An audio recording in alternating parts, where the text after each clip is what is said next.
नमस्कार मित्रांनो, अनेक एका फूड ब्लॉगमध्ये स्वागत आहे. तर मी लास्ट व्हिडिओमध्ये सांगितलं होतं की मी कंपनी कॅन्टीनमध्ये व्हेजिटेरियन फूड खात असतो किंवा मला ते ट्राय करायला आवडते, कारण ते खूप हेल्दी फूड आहे असे मला वाटते. आजचा मेनू होता grilled tofu cheese with English potatoes. Grill केलेला टोफू आणि चीज, इंग्लिश भाज्या व बटाटे.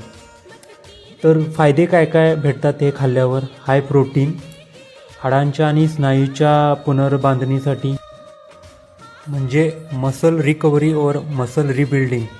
सावधानी, चीजमध्ये सॅच्युरेटेड फॅट आणि सोडियम जास्त असते. लो फॅट चीज किंवा कमी प्रमाणात वापरा. अधिक चांगले करण्यासाठी पांढऱ्या बटाट्याऐवजी रताळ्याचा वापर करा, यामुळे जीवनसत्व ए अधिक मिळते. Thank you so much. See you in next blog.